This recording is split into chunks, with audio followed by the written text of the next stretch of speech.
मेहता का उल्टा चष्मा. पांडे साहेब, काही शोध लागला का?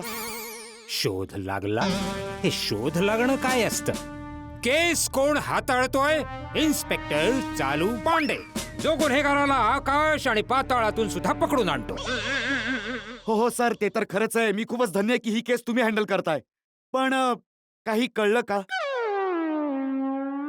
ऑफकोर्स पत्ता लागलाय. कोण आहे तो बदमाश माणूस? कोण आहे? काखेत कळसा गावाला वळसा. अर्थात जो कोणी गुन्हेगार आहे तो तुमच्यापैकीच एक आहे. Meaning the culprit is one amongst you. म्हणजे गुन्हेगार तुमच्यापैकी कोणीतरी एक आहे. कळलं ते, पण એટલે તમારામાંથી જ કોઈ ગુનેગાર છે. छे 6 लोक आहेत. पाजे 6 नाही, कोणीतरी एक आहे का? अहो पंजाबी. हो, पण तो एक आहे कोण?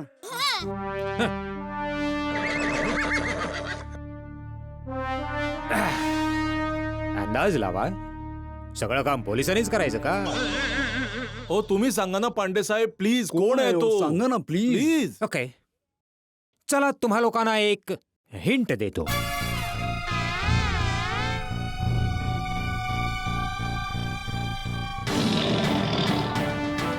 तुम्हा लोकांना जे मेसेजेस केले गेलेले आहेत त्या सगळ्या वैयक्तिक बाबी आहेत. आणि अशा वैयक्तिक गोष्टी कुणा जवळच्यालाच माहीत असणार नाही.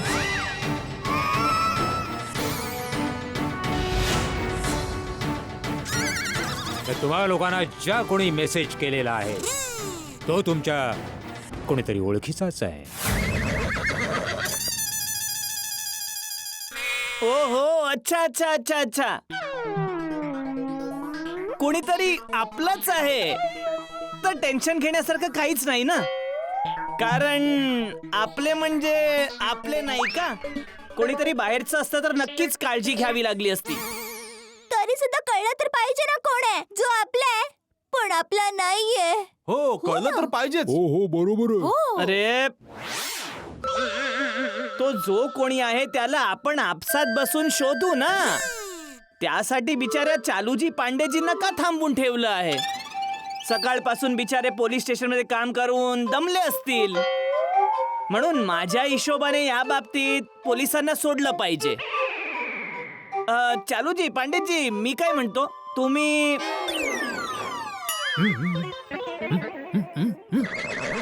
म्हणजे तुम्ही जा, या या निघा, जा जा. काय जा? हं? मी इथे टाइमपास करायला येतो का? जोपर्यंत मी गुन्हेगाराला पकडत नाही मी इथून हलणार नाही. आणि मला माहित आहे की खरा गुन्हेगार कोण आहे. कोण आहे?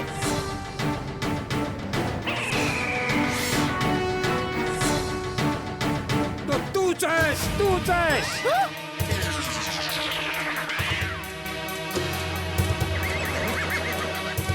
तो तू आहेस, तू.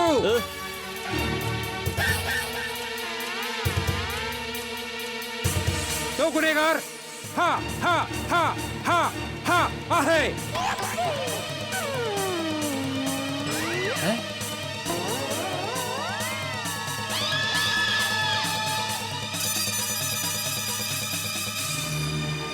जेठालाल तू? जेठालाल तू? जेठा भाऊ? जेठालाल? जेठाजी तुम्ही? नाही, हे शक्य नाहीये. अरे कसं शक्य नाहीये दयाताई?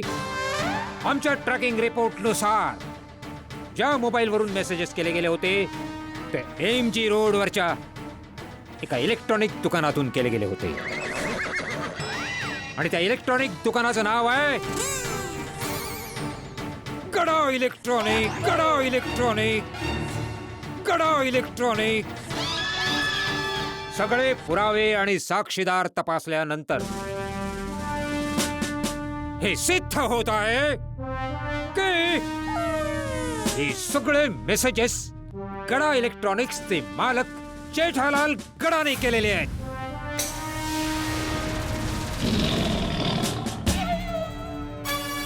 खरं खरंच सांगून टाक जेठालाल,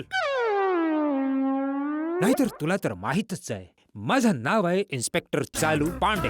खोट बोललास तर खाशील नाही दांडे. नाही, हे खरं आहे खरं आहे खरं आहे. यस. अगं बाई जेठा भाऊ टप्पूचे पप्पा हे तुम्ही काय केलं? काय केलं ते जाऊ दे दया वहिनी. जेठालाल तू हे का केलं? जेठालाल तुला माहिती आहे जेव्हापासून मेसेज आला आहे बबिता किती टेन्शन मध्ये आहे. तिने तर नवीन जॉब शोधायला सुरुवात पण केली. आणि जेठालाल मी माधवीला समजावून दमलो की मी तिच्यापासून काहीही लपत नाहीये, पण ती ऐकायला तयारच नव्हती. जेठाभाऊ तुमच्या मेसेजमुळे लाडू शोधून शोधून माझी हालत खराब झाली. कमीत कमी 100 ग्रॅम वजन कमी झालं असेल. ओय तुझ्याच मुळे माझी डार्लिंग रोशन माझ्यावर संशय घेत होती की मी गॅरेजचं खोटं कारण देऊन पार्टी शार्टी करायला जातोय. तुझ्याच मुळे या सगळ्यांनी त्यांचा राग माझ्यावर काढला. पण जेठालाल माझ्या प्रश्नाचं उत्तर तू अजूनही दिलं नाहीयेस. तू असं का केलंस का? या पोपटलाल मुळे हा? झालं असं की अरे हा तर तोच पोपटलालचा फोन आहे. ओहो, असं वाटतंय बाघाने त्या बॉक्स मध्ये डमी फोन घालून दिला आणि असली फोन इथेच राहिला. अरे बिचारा पोपटलाल वैतागला असेल. त्याचा सिम कार्ड पण इथेच आहे. मग त्याला निरोप कसा पोचवू की गडबड झालीये म्हणून. पण एक मिनिट, त्याला निरोप पोचवायचाच कशाला? एक फोन खरेदी करताना त्याने मला 2 तास त्रास दिला. मग त्याला पण थोडाफार त्रास दिला तर चालतंय की. पण मी खरं बोलतो आहे की मी तुमच्या सोबत एक भोळी निर्दोष, फक्त निर्दोष मस्खरी करत होतो. पण माझी कुंडली इतकी खराब आहे की मी करायला काहीतरी वेगळं जातो आणि होतं काहीतरी वेगळं. प्लीज, माझी अशी कोणती इच्छा नव्हती की तुमच्यामध्ये भांडण लावू की मग तुम्हाला त्रास देऊ. मी तर फक्त असंच निर्दोष मस्करी करायला गेलो होतो. प्लीज मला माफ करा. प्लीज प्लीज तुम्ही सगळे टप्पूच्या पप्पांना माफ करा ना प्लीज. सॉरी. काय बोलताय तुम्ही दया वहिनी? सोडा ना. त्याच निमित्ताने नवऱ्यासोबत गोड भांडण करण्याची मज्जा आली आम्हाला. आणि जेठा भाऊ तुमच्यामुळे बऱ्याच दिवसांनी हंसचा व्यायाम पण झाला. अगदी बरोबर. तसं जेठाजी, थँक्स टू यू.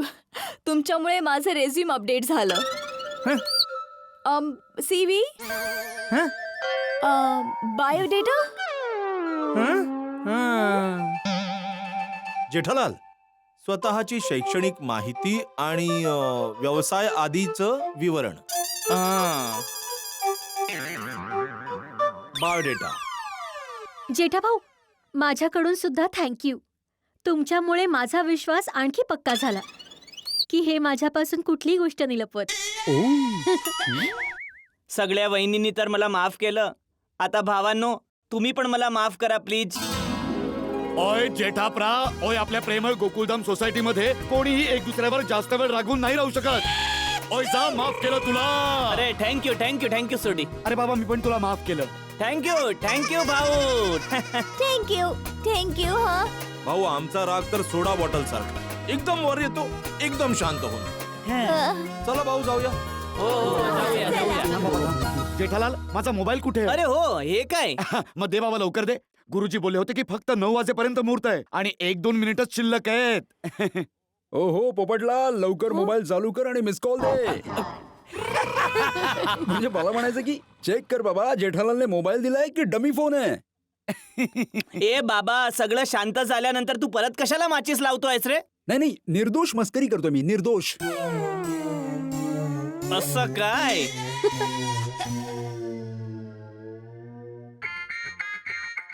अरे वा, फोन चालू केला आणि रिंग वाजायला लागली. पोपट भाऊ, नक्की काहीतरी शुभ बातमी असणार. उचला फोन. हॅलो, हॅलो पोपटलाल, तुम्ही कोण? तुझ्या जवळ माझा नंबर नाही? अरे बाबा, माझ्याकडे ऐऱ्या गेऱ्या माणसाचा नंबर असणं गरजेचं आहे का? पोपटलाल, शुद्धीत ये. मी तुफान एक्सप्रेसचा एडिटर, तुझा बॉस देसाई बोलतोय. समजलं तुला? अरे सर, सॉरी सर. कोण आहे? Sorry. कोण आहे? माझे एडिटर साहेब. ते काय ना, आजच मी नवीन स्मार्टफोन घेतलाय ना, तर त्यात सगळे नंबर सेव्ह नाही केलेत अजून. Sorry sir. अरे ते सगळं सोड, मी तुला एक खुश खबर द्यायला कॉल केला आहे. खुशखबर. काय काय खुशखबर काय आहे? एक मिनिट जेठा भाऊ, फोन चालू हो आहे. हो बोल बोल बोल. हा बोला सर, बोला. मला तर माहितच नव्हतं की तू इतका चांगला पत्रकार आहेस ते. गेल्या काही दिवसात तू जे आर्टिकल लिहिले आहेस ना, त्याची खूप जास्त वाहवा झाली आहे. खूपच छान झाली आहे. खूप छान, खूपच छान. म्हणून मॅनेजमेंटने तुला इन्क्रीमेंट द्यायचं ठरवलं आहे. Thank you sir, thank you thank you. आणि दुसरी खबर अशी आहे की उद्यापर्यंत रिअल इस्टेटवर तुला एक आर्टिकल लिहायचं आहे. खूप खूप अर्जंट आहे. हा, उद्यापर्यंत सर. अरे इतक्या पटकन लगेच? लिहून पाहिजे म्हणून तर तुझ्यावर विश्वास ठेवतो आहे. होणार ना पोपटलाल? होणार होणार सर. तुम्ही माझ्यावर इतका विश्वास दाखवलाय तर नक्की होणार. हो तर करून टाक. हा, thank you sir, thank you very much. पोपट भाऊजी काय झालं? खरंच हा स्मार्टफोन माझ्यासाठी खूप लकी आहे. एडिटर साहेबांचा फोन होता. माझं इन्क्रीमेंट झालंय. माझा पगार वाढला जेठालाल. अरे वा वा, अभिनंदन पोपटलाल. वा वा वा. बरोबर आहे. हो हो, नक्कीच नक्कीच. हो चला चला चला.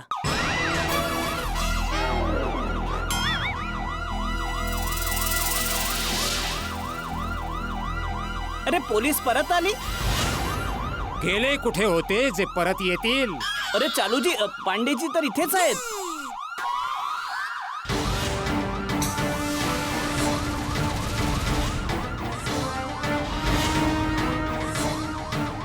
Sorry sorry Chaluji, Pandeji. काय सॉरी?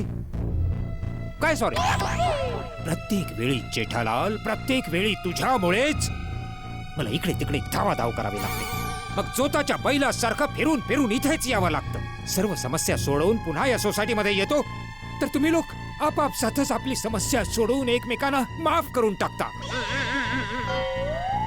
आणि आम्ही सर्कस बघायला आल्याप्रमाणे असे वेड्यासारखे उभे राहतो. आणि तुम्ही काय म्हणता? सॉरी. मला एवढी धावपळ करावी लागली आणि तुम्ही म्हणता सॉरी.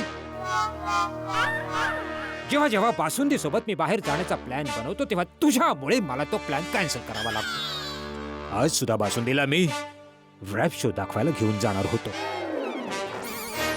पण तुझ्यामुळे माझा सगळा प्लॅन फ्लॉप झाला. आता मी बासुंदीला काय सांगू? सॉरी. हं? सॉरी म्हणजे मी तुम्हाला सॉरी बोलतोय. चलूजी, पांडेजी, मी एक काम करतो. उद्या मी एक चांगला असा स्मार्टफोन गडा इलेक्ट्रॉनिक्स मधून तुमच्यातर्फे बासुंदी वहिनींना भेट म्हणून देतो. वहिनी खुश होणार आणि तुम्हाला माफ करणार. तू एका प्रामाणिक पोलीस अधिकाऱ्याला लाच देण्याचा प्रयत्न करतोय जेठालाल. नाही नाही, मी तुम्हाला कुठे देतोय, मी तर वहिनींना देतोय. तू माझ्या बासुंदीला मोबाईल नाही द्यायचा जेठालाल. का? तुझा काय भरोसा आहे? कदाचित तू त्या मोबाईलवर सुद्धा तू माझ्या नावावर निर्दोष मेसेज करायला लागलास तर? नाही नाही चालूजी, पांडेजी, चुकून पण नाही, यापुढे कधीही नाही. कारण मला समजलं आहे की मी जे काही केलं ते चुकीचं आहे. यापुढे मी असं चुकीचं काम नाही करणार. चालूजी, पांडेजी, तुम्हाला पण खरंच मनापासून सॉरी. माझ्यामुळे तुम्हाला पुन्हा त्रास झाला, पुन्हा धक्के खावे लागले.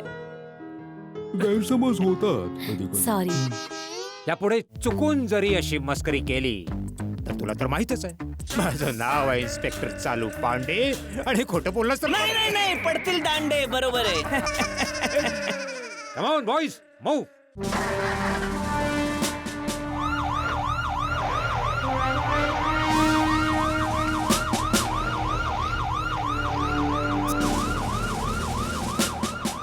चला चला, थँक्यू. थँक्यू. चला तर परत मेन मुद्द्यावर येऊया. पोपटलाल पार्टी देतोस ना? आता नाही. ते खुशखबर सोबत एडिटर साहेबांची एक ऑर्डर आली आहे की एक लेख अर्जंट मध्ये लिहायचा आहे. मग आता लिहावा लागेल ना.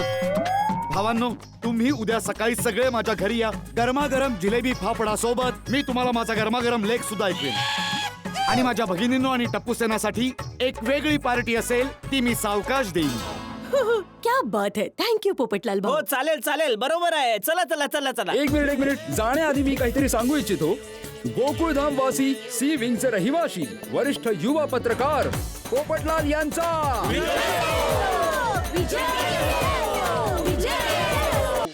आणि पुढे पोपटलाल असं लिहितात की अगोदर फक्त पक्षी आकाशात जाऊन त्यांच्याशी संवाद साधायचा आता तर मोठमोठ्या इमारतीतली लोक खिडकी उघडून आकाशाला हाय बोलत असतात. माणसाने जमीन आणि आकाशामधलं अंतर कमी केलंय, म्हणून आज मनुष्य कदाचित जमिनीवर असेल, पण जमिनीचे भाव मात्र आकाशाला पोचलेत. वा वा वा, क्या बात आहे. अशा वेळी रिअल इस्टेट मध्ये गुंतवणूक करणारेच हुशार ठरतील आणि हुशारांना फक्त इशाराच पुरे झाला. वा वा पोपटलालजी, वा वा वा, खूप छान ओय लिहिलंय. पोपू, तू तर कमालच केलीस यार. खूप मस्त यार, खूप मस्त.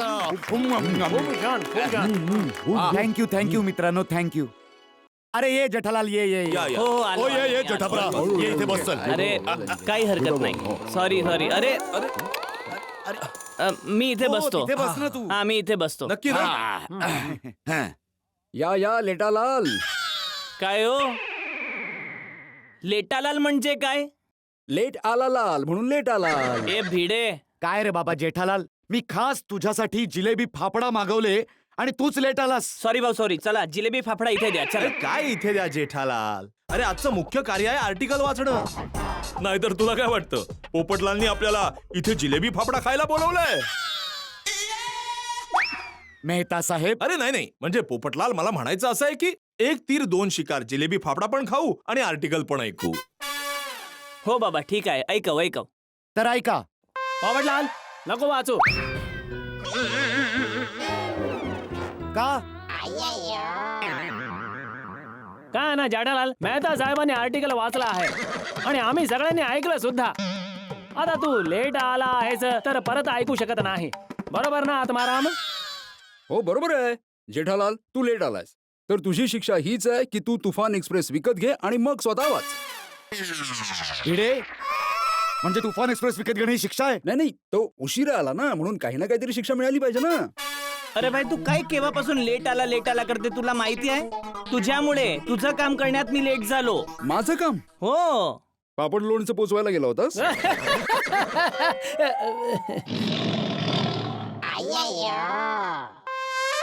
अरे बाबा, लोणचं पापडची डिलिव्हरी नाही, तुमच्यासाठी मी एकदम जबरदस्त वस्तू घेऊन आलो आहे, ज्याला बघून तुम्ही एकदम खुश व्हाल. अच्छा, एलसीडी आणलायस? नाही नाही, LCD नाही, SMC. SMC? जेठाप्रा, हा कुठला नवीन ब्रँड आहे जो मार्केटमध्ये आलाय? अरे सोडी, हा काही टीव्ही नाही आहे. SMC म्हणजे सोसायटी मेंटेनन्स चेक. हे घ्या. अरे बाप रे बाप, क्या बात है जेठालाल, वा वा वा. सोसायटीचा मेंटेनन्स चेक ऍडव्हान्स मध्ये आहे ना, साईन आहे ना? हो, तेच बघत होतो. हो, मला माहित होतं. वा वा वा वा, क्या बात आहे जेठालाल. पण आज सूर्य उगवला कुठे भाऊ? सूर्य तर तिथूनच उगवला आहे जिथून नेहमी उगवतो. मग ही तर कमालच झाली बाबा. पण ही कमाल झाली कशी आज? ते काय ना, नेहमी मी थोडं विसरतो तर तुझी कचकच सुरू होते. आज लक्षात आलं तर ठरवलं की बाबा ऍडव्हान्स मध्ये देतो. नेहमी तुझी कचकच कोण ऐकणार? आता कचकच तर करणार ना जेठालाल. एकतर आपल्या सोसायटीचा मेंटेनन्स ऑलरेडी कमी आहे आणि तो द्यायला तू वेळ घेणार, मग कचकच करणारच ना. अरे बाबा, आता चेक दिला तरी तू कचकच करतोयस. बरं जेठालाल, हा लेख लिहिण्यामागचं माझं जे मूळ ध्येय आहे ते असं आहे की आजकाल सगळीकडे प्रॉपर्टीच्या वाढत्या किमती सोबत मेंटेनन्स का वाढतोय. अरे वा पोपटलाल, खूप चांगला मुद्दा उचललायस तू. एकतर बाबा करोड रुपयांचा फ्लॅट विकत घ्या, वरून दर महिन्याला 25-50 हजार रुपयांचा मेंटेनन्स. हा कसला न्याय? म्हणूनच ऐका, आज पोपटलाल, सॉरी, पण तुझं आर्टिकल ऐकायची खरी मज्जा तेव्हा येणार जेव्हा सोबत जिलेबी फाफडा पण पोटात जात असणार. मग थोडं खाऊ? हो घे ना.